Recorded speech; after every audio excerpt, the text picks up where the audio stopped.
Faedah kajian.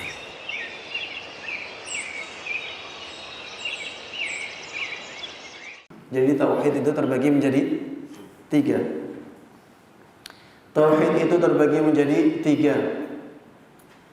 Ini bagian ini ya untuk memudahkan saja, untuk memudahkan dalam mempelajarinya. Kalau digabungkan tauhid itu satu, iya, tauhid itu satu. Tapi ada tauhid yang berkenaan dengan ibadah. Ada tauhid yang berkenaan dengan perbuatan Allah. Ada tauhid yang berkenaan dengan nama dan sifat. Makanya kalau kita melihat seperti ini, kita bisa bagi tauhid menjadi tiga. Tauhid bisa terbagi menjadi tiga karena untuk memudahkan saja, karena memang bab-babnya berbeda-beda. Ada tauhid tentang ibadah, bahwa dalam semua ibadah kita harus mengesahkan Allah Subhanahu wa taala. Kita harus mentauhidkan Allah Subhanahu wa taala, dan ibadah ini luas cakupannya.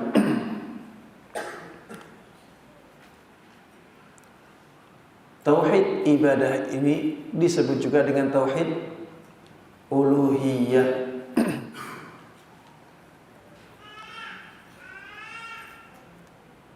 Tauhid ada yang berhubungan dengan perbuatan Allah Subhanahu wa taala,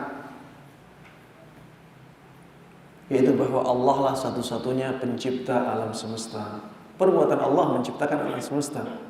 Ketika kita mengatakan bahwa Allah lah satu-satunya pencipta alam semesta ini, maka kita mentauhidkan Allah dalam rububiyahnya. Termasuk di antara perbuatan Allah Subhanahu wa taala adalah mengatur alam semesta. Ketika kita katakan Allah lah satu-satunya yang mengatur alam semesta ini, berarti kita mentauhidkan Allah Subhanahu wa taala dalam rububiyahnya. Di antara perbuatan Allah Subhanahu wa taala adalah Allah Maha Pemberi rizki. Allah memberikan rizki kepada semua makhluknya. Maka ketika kita meyakini bahwa Allah lah satu-satunya yang memberikan rizki kepada makhluknya yang ada di alam semesta ini, maka berarti kita telah mentauhidkan Allah Subhanahu wa taala dalam rububiyahnya. Kemudian Allah Subhanahu wa taala punya nama, punya sifat, ya. Ketika kita mentauhidkan Allah Subhanahu wa taala dalam nama dan sifatnya, maka berarti kita telah mentauhidkan nama dan sifat-sifat Allah Subhanahu wa taala. Ya. Ini kenapa tauhid terbagi menjadi tiga. Kenapa tauhid terbagi menjadi tiga? Karena tauhid itu ada yang kembali kepada perbuatan makhluk, itulah tauhid uluhiyah. Tauhid ada yang kembali kepada perbuatan Allah Subhanahu wa taala, itulah tauhid rububiyah. Tauhid ada yang kembali kepada nama dan sifat-sifat Allah Subhanahu wa taala, itulah tauhid asma dan sifat. Sehingga jangan sampai kita membenarkan orang yang mengatakan ini sama dengan trinitasnya orang Nasrani. Ada yang mengatakan demikian.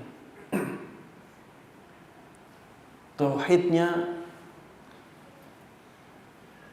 orang-orang yang membagi tauhid menjadi tiga, katanya itu sama dengan trinitasnya kaum Nasrani. Ya jelas jauh beda. Jauh beda. Ini dibagi menjadi tiga bukan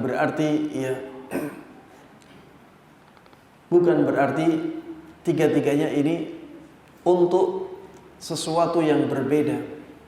Tiga-tiganya ini kembali kepada satu zat, yaitu Allah Subhanahu wa taala.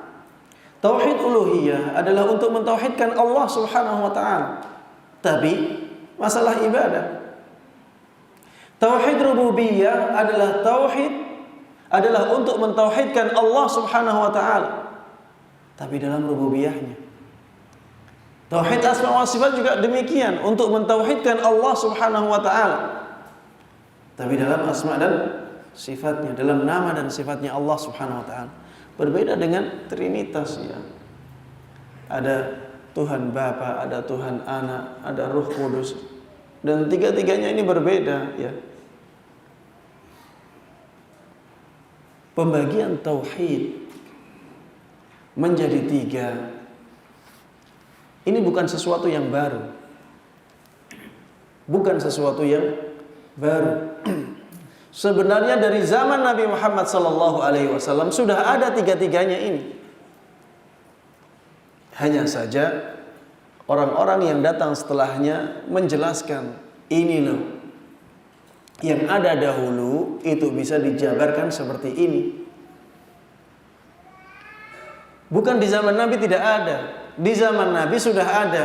Hanya saja kita memunculkan dengan membagi-bagi seperti itu.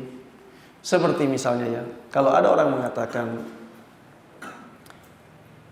kalimah itu ada yang fi'il, ada yang isim, ada yang huruf.